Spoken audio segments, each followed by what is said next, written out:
रामकृष्ण हरी माऊली. खरं तर दुर्दैवी विमान अपघातामध्ये उपमुख्यमंत्री अजित पवार यांचं निधन झालं. मात्र अजित पवारांच्या ज्या आठवणीत या चिरंतर लोकांच्या मनामध्ये घर करून राहिलेल्या आहेत, अशीच एक आठवण आपण आपल्या प्रेक्षकांसाठी दाखवणार आहोत. खरं तर देहूपासून ते पंढरपूरपर्यंत अजित पवारांच्या नावाची रांगोळी काढण्याचा या ठिकाणी मानस जुन्नर येथील शिवकन्या हर्षदा काळे या ठिकाणी हिने केलेला आहे. आणि अगदी देहूपासून तिने अजित पवारांची रांगोळी या ठिकाणी काढण्याचा संकल्प त्या ठिकाणी केलेला आहे. अजित पवारांची रांगोळी त्या ठिकाणी बारामतीमध्ये आज ती काढते. कारण याचं कारणही तसंच आहे. थोड्याच वेळात श्री संत तुकोबारायांचा पालखी सोहळा जो आहे तो बारामतीमध्ये दाखल होणार आहे.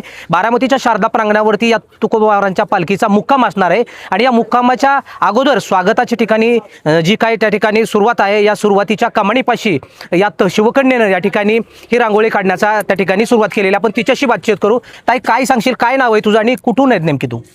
माझं नाव हर्षाली उर्फ पूजा अमोल काळे, राहणार दोलवड, तालुका जुन्नर, शिवजन्मभूमी पुणे इथलची मी कन्या आहे. आणि देहूपासून पंढरपूरपर्यंत गेली 3 वर्ष अशी अखंडपणे सेवा करते. ताई, असं का वाटलं तुला की आता आपण अजितदादांच्या नावाची रांगोळी काढावी? काय नेमका संकल्प तुझ्या मनामध्ये आला? खरं तर गेल्या 2 वर्षामध्ये दादांसंग बऱ्याचदा रांगोळीच्या संदर्भातून त्यांच्या विविध सभांमध्ये भेटणं झालं. पर्सनली एकदा दोनदा त्यांच्या सभांमध्ये भेटलो. त्यांनी भरभरून कौतुक केलं होतं आणि खूप प्रोत्साहित केलं होतं त्यांनी. आणि आज खरं तर मला दुर्दैव म्हणावं लागेल की दादांच्या बारामतीमध्ये येऊन त्यांच्यासाठी अशी रांगोळी करायची वेळ. काय दादांशी तुमची भेट झाली होती? दादांनी तुमच्या रांगोळीचं कौतुक केलं होतं. काय बोलले होतं दादा नेमके? दादा मला म्हटलं होतं की असंच सातत्य ठेव, खूप मोठी होशील. आणि खूप म्हणजे रांगोळी बघून त्यांनी माझं खूप कौतुक केलं होतं. कारण त्या दिवशी वातावरणच असं होतं, पावसाचेच दिवस होते. आणि मी एकाच दिवशी दादांचं 3 वेळा पोर्ट्रेट ट्राय केलेलं. आणि दादा अर्ध्या तासात परत येणार होते. मी सकाळी 6 वाजल्यापासून ते 9 वाजेपर्यंत केलेली 3 तासाची मेहनत एका हवेने उडून गेली. परंतु तरी पण मला कॉल आला की नाही ताई, दादा येणारच आहेत आणि तुला ती रांगोळी कम्प्लीटच करायची आहे. तर ती अर्ध्या तासात दादा ओतूरवरून नारायणगावला येणार होते. आणि त्या अर्ध्या तासाच्या पिरियडमध्ये मी पुन्हा एवढ्या हवेमध्ये दादांचं पोर्ट्रेट बनवलं. त्याच्यामध्ये आमचं येडगाव धरण, शिवनेरी किल्ला अशा पद्धतीची ती थीमची रांगोळी बनवली ती. आणि दादांनी त्यावेळेस इतकं कौतुक केलं होतं की इतक्या कमी वेळेमध्ये रांगोळी बनवली म्हणून. दीदी, मला तुला विचारायचंय, असं कधी वाटलं होतं का ज्या अजित पवारांनी या रांगोळीचं कौतुक केलं आणि त्याच अजित पवारांची रांगोळी तुला बारामतीमध्ये येऊन काढावी लागेल? असं स्वप्नात पण वाटलं नव्हतं. कारण मागच्या वर्षी सुद्धा दादा भेटले होते, त्यावेळेस पण पाठीवर कौतुकाची थाप दिली होती. खरं तर असं वाटलंच नाही मला कधी की दादांसाठी अशी रांगोळी काढायची वेळ माझ्या आयुष्यामध्ये येईल म्हणून. आता तू उल्लेख केलास की दादांनी पाठीवर थाप दिली होती. आता तेच दादा पाठीवर थाप टाकण्यास नाही, काय नेमकी भावना आहे तुझी? नाही, आता दादांच्या वतीनेच ही रांगोळी आहे संपूर्ण वारकऱ्यांसाठी. कारण त्यांना वाटायला नको की बारामतीत आलोय आणि दादा नाही आहेत. म्हणूनच बारामतीच्या एंट्रीलाच मी दादांचं म्हणजे अचानक ही संकल्पना माझ्या सकाळी डोक्यात आली की आपण आज बारामतीत जातोय तर दादांसाठी काहीतरी करू. पण दादांसाठी करण्याऐवजी मला असं वाटलं की दादांना काय वाटेल. तर मग आता याच्यामध्ये मी तोच उल्लेख करणार आहे की वारकऱ्यांनो, तुम्ही आलेत पण मी इथं आहे हे दाखवण्यासाठी रांगोळी बनवली. काय या जो काही रांगोळी अजून अर्धवट रांगोळी रांगोळी पूर्ण व्हायची, या रांगोळीच्या माध्यमातून काय वारकऱ्यांना संदेश द्यायचा आहे तुला?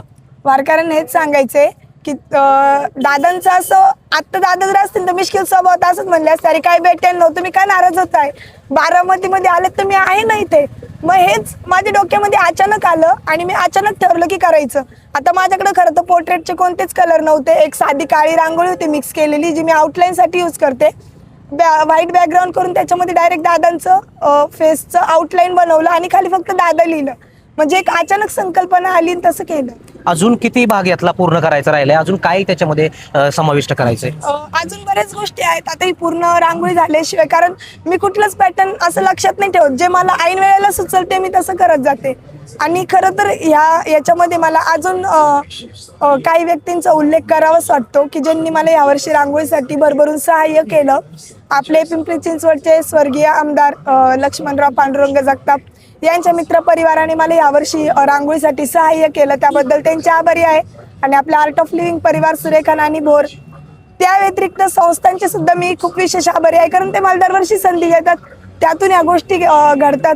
आणि या सगळ्यांपलीकडं माझ्या फॅमिलीचं मला खूप जास्त पाठिंबा आहे. माझे मिस्टर, माझ्या सासूबाई घरी मुलांना बघतात. त्यामुळे किती मुलं आहेत तुला? मला 2 मुली 1 मुलगा आहे. आणि ते सध्या घरी आहेत, आईंकडे छोटे छोटेच आहेत. पण मुलं घरी ठेवून असं वारीमध्ये रांगोळी काढतेस, मुलांना आठवण किंवा मुलांची आठवण वगैरे येते? मुलांचा रोज फोन असतो, दिवसातून 2-3 वेळा, आणि त्यांना खूप आनंद होतो ज्यावेळेस सोशल मीडियावर, न्यूज चॅनलवर तुम्ही सगळे रिपोर्टर माझी बातमी दाखवतात. खरं तर फोनमध्ये कधी कधी रेंज नसते, आमचं कॉन्टॅक्ट नसतं, पण या माध्यमातून मुलं बघतात, त्याबद्दल मी खरं तर तुमची खूप जास्त आभारी आहे. मुलांची आठवण वगैरे येते? हो, येते, खूप येते. पण आता आपण ज्या वेळेला निघालो, कारण मला असं वाटतं की माझं कर्तव्य आहे की ज्यावेळेस मला कोणी आर्थिक मदत करते रांगोळीसाठी, याच्यात पण माझं वैयक्तिक मी स्वार्थ नाही, वैयक्तिक पैसे कोणतेच घेत नाही, फक्त जे मटेरियल वगैरे आहे जे देणार आहेत तेवढेच. तर त्याच्यातून मग मला असं म्हणणं असतं की फक्त डिझाईन करण्यापेक्षा त्याच्यातून आपण समाजाला काय देऊ शकतो. कारण महाराष्ट्राच्या कानाकोपऱ्यातून येणारे आपला वारकरी संप्रदाय असतो, त्याच्यामध्ये सामान्य लोक असतात आणि त्यांच्यापर्यंत खूप पोहोचवण्यासारखे विषय असतात.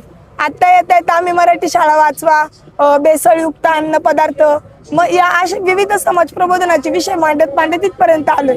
आणि आता बारामतीमध्ये अजितदादा आणि बारामती ही खूप सखोल अशी ओळख आहे महाराष्ट्राची, त्यामुळे आता ही रांगोळी त्यांच्यासाठी समर्पित आहे. खरं तर ह्या युवतीने जे सांगितलं, हे सांगताना ही युवती भावूक झाली होती. खरं तर जे अजित पवार लोकांसाठी काम करायचे, लोकांची सेवा करायचे, याच चौकामध्ये अजित पवार स्वतः वारकऱ्यांच्या स्वागतासाठी तयार असायचे. मात्र दुर्दैवानं विमान अपघातामध्ये या लोकनेत्याचं निधन झालं आणि आत्ता वारकऱ्यांचं स्वागत करायला अजित पवार नाहीत. मात्र अजित पवारांची उणीव भासू नये यासाठी या शिवकन्येनं जो उपक्रम हाती घेतलाय, खरं तर या शिवकन्येची 2 मुलं आहेत.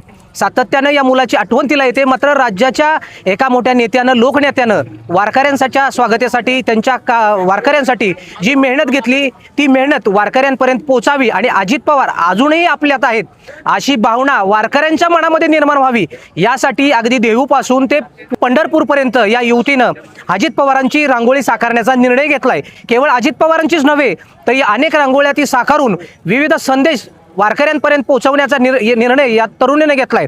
यामध्ये सध्याचा जो राज्यभर जो गाजणारा मुद्दा आहे दूध भेसळ, याची रांगोळी देखील या तरुणीकडून काढण्यात आली होती. यामुळे पंढरपूरपर्यंत ही तरुणी अजित पवारांच्या जे काही रांगोळी आहे ही अखंडपणे आपण काढत राहणार असल्याचं तिने आपल्याशी बोलताना सांगितलं. आणि जेणेकरून वारकऱ्यांच्या मनामध्ये अजित पवारां जोपर्यंत आहेत, जोपर्यंत अजित पवारांनी वारकऱ्यांसाठी काम केलं आणि आता तेच काम वारकऱ्यांच्या मनामध्ये घर करून राहावं, असा एक उद्देश या तरुणीने मनामध्ये ठेवला आणि हा रांगोळी त्या ठिकाणी साकारण्याचा निर्णय घेतला. दुर्दैवानं अजित पवार हा संदेश पाहिला नाहीत. अजित पवारांनी या अगोदर माझ्या पाठीवरती शाबासकीची थाप दिली होती, मात्र त्याच अजित पवारांची रांगोळी काढण्यासाठी मला बारामतीमध्ये यावं लागेल असं सांगताना ही शिवकन्या भावूक झाली होती. विकास कोकरे, LS मराठी, बारामती.